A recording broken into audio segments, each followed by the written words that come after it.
America ने Iran पर हमला कर दिया। अमेरिका के राष्ट्रपति डोनाल्ड ट्रंप ने कहा था कि ईरान और इसराइल के इस लड़ाई में शामिल होने में 2 हफ्ते और टाइम लेंगे।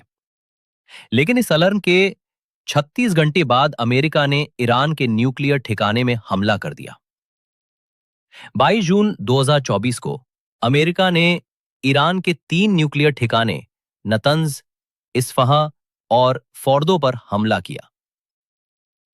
अमेरिका का कहना है कि वो ईरान के मुख्य यूरेनियम केंद्र पर सक्सेसफुली अटैक करके उन्हें पूरी तरह से नष्ट कर दिया।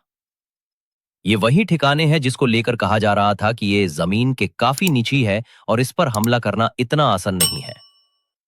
एक्सपर्ट्स का कहना है कि अमेरिका चाहे कुछ भी कर ले, लेकिन ईरान के परमाणु कार्यक्रम को पूरी तरह से रोक नहीं सकता। एक्सपर्ट्स ये भी कहा है कि अमेरिका ने ईरान पर हमला करके उसका परमाणु कार्यक्रम को नष्ट करने के वजह उससे और भी ज्यादा आक्रामक बना सकता है। ईरान ने अपने दिमाग इस्तेमाल किया कि इजराइल और अमेरिका उनका परमाणु केंद्र पर हमला कर सकता है। इसीलिए ईरान ने देश के अंदर 9 से ज्यादा सीक्रेट जगह पर परमाणु केंद्र स्थापित कर लिया था।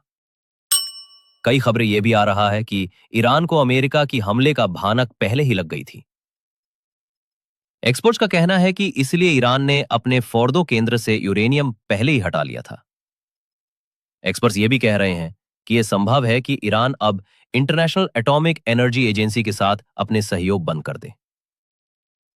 इसके अलावा ईरान एनपीटी से भी बाहर निकालने का फैसला कर सकता है। ईरान और इसराइल के बीच चल रहे युद्ध ऐसा मोड़ पर आ गया है कि अब दोनों देश एक दूसरे को खत्म करने पर लगे हैं।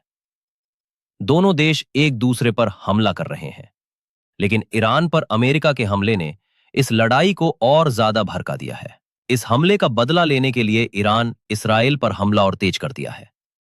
ईरान के 3 परमाणु केंद्र पर अमेरिका के हमला के बाद आयतुल्लाह अली खamenei का बयान सामने आया है। हैरान की बात यह है कि अपने इस बयान में उन्होंने अमेरिका का नाम तक नहीं लिया। 3 परमाणु केंद्र पर हमला होने के बावजूद खamenei ने बयान में अमेरिका का नाम ना होना थोड़ा चौंकने वाली बात है। खामने ने अपने ट्वीट पर लिखा है कि सजा जारी है। दुश्मन ने बहुत गंभीर गलती की है, एक बड़ा अपराध किया है, उससे सजा दी जानी चाहिए और हम सजा दे रहे हैं। व्हाइट हाउस में बोलते हुए अमेरिका का राष्ट्रपति ट्रंप ने कहा कि ईरान पर हमला करने का निर्णय ईरान के परमाणु संवर्धन क्षमता को नष्ट करना और इस परमाणु खतरे को रोकना था। ट्रंप ने अपने बयान में ईरान को मिडिल ईस्ट का गुंडा तक बोल दिया था। उन्होंने कहा था कि ईरान को शांति बनाए रखनी होगी, वरना भविष्य में हमला और ज्यादा खतरनाक होगा। ईरान ने आरोप लगाया कि अमेरिका ने इंटरनेशनल लॉ और यूएन चार्टर का उल्लंघन किया है।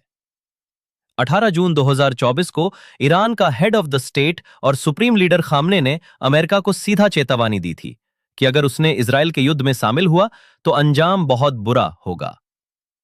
आपको बता दें कि ईरान और इजराइल का इस वार में अब अमेरिका भी कूद पड़ी है। ईरान का परमाणु कार्यक्रम को रोकने के मकसद से अमेरिका ने ईरान के 3 परमाणु केंद्र नतंज, इस्फहां और फोर्डो पर हमला कर दिया है और कहा है सब कुछ नष्ट कर दिया है। जबकि ईरान का कहना है कि वहां पर जिस तरीके से अमेरिका कह रहा है उस तरीके की तबाही नहीं हुई है। मैं ये कहना चाहूंगा कि चैनल को सब्सक्राइब करके हमारे साथ जुड़े रहे नया खबरें के लिए। थैंक यू दोस्तों।